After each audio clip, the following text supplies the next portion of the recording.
2026 ജനുവരി 1 പുതുവർഷത്തെ വരവേറ്റ കൊച്ചി അന്നേ ദിവസം രേഖപ്പെടുത്തിയ AQI അഥവാ എയർ ക്വാളിറ്റി ഇൻഡെക്സ് 173 ആണ്. ഇത് ഈ അടുത്ത കാലത്ത് കൊച്ചിയിൽ റിപ്പോർട്ട് ചെയ്തിട്ടുള്ളതിൽ വെച്ച് ഏറ്റവും വലിയ സംഖ്യയാണ്. അറബിക്കടലിലെ റാണി എന്ന് നമ്മൾ അഭിമാനത്തോടെ വിളിക്കുന്ന കൊച്ചിയിലെ പല സ്ഥലങ്ങളിലും ഇന്ന് നമ്മൾ ശ്വസിക്കുന്ന വായു ഒരു ദിവസം 3-ലധികം സിഗരറ്റുകൾ വലിക്കുന്നതിന് തുല്യമാണ്. AQI വായുവിന്റെ ഗുണനിലവാരം അളക്കുന്ന ഒരു സൂചികയാണ്. ഐഡിയലി ഇത് 50 താഴെ നിൽക്കുന്നതാണ് നല്ലത്. എന്നാൽ അടുത്ത കാലത്തായി കൊച്ചിയിലെ AQI പലപ്പോഴും 180 എന്ന അൺഹെൽത്തി മാർക്കിന് മുകളിൽ എത്തിച്ചേർത്തിരിക്കുന്നു. വായുവിലെ അതിസൂക്ഷ്മ പൊടിപടലങ്ങളായ PM2.5, PM10 എന്നിവയുടെ അളവ് ഇപ്പോൾ വളരെയധികം വർദ്ധിച്ചിരിക്കുന്നതായിട്ട് നമുക്ക് കാണാൻ പറ്റുന്നുണ്ട്. എന്തുകൊണ്ടായിരിക്കാം കൊച്ചി പോലുള്ള ഒരു സ്ഥലത്ത് വായു മലിനീകരണം കൂടി വരുന്നത്? ആദ്യമേ നമുക്ക് കാലാവസ്ഥയെ കുറിച്ച് നോക്കാം. ഡൽഹി പോലുള്ള ഉത്തരേന്ത്യൻ നഗരങ്ങളിൽ ശൈത്യകാലത്താണ് മലിനീകരണം ഏറ്റവും രൂക്ഷമാവുന്നത്. സാധാരണഗതിയിൽ ചൂടുള്ള വായുവിന് ഡെൻസിറ്റി അഥവാ സാന്ദ്രത കുറവായതിനാൽ അത് മുകളിലേക്ക് ഉയരുകയും ഒപ്പം മലിനീകരണത്തെ നഗരത്തിൽ നിന്ന് പുറന്തള്ളുകയും ചെയ്യുന്നതായിട്ട് നമുക്ക് കാണാൻ കഴിയും.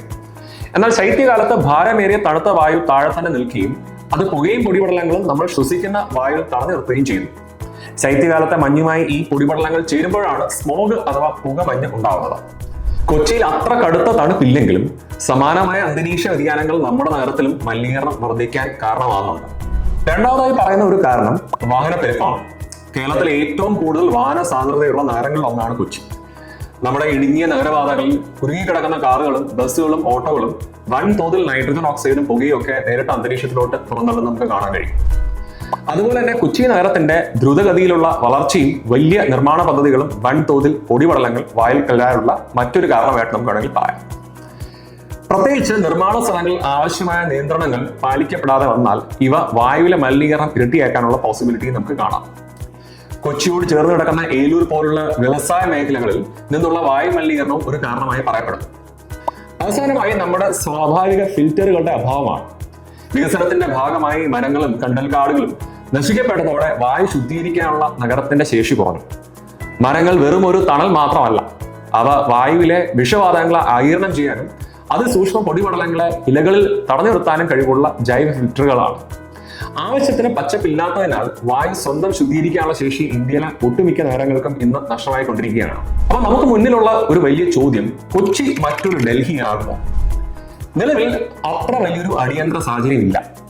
കടൽക്കാറ്റും ഉത്തരേന്ത്യൻ സംസ്ഥാനങ്ങളെ വെച്ച് നോക്കുമ്പോൾ നമുക്ക് കിട്ടുന്ന കൂടുതൽ മഴയും എല്ലാം കൊച്ചിക്ക് മലിനീകരണം കുറയ്ക്കാനുള്ള അനുകൂല സാഹചര്യങ്ങൾ തന്നെയാണ്.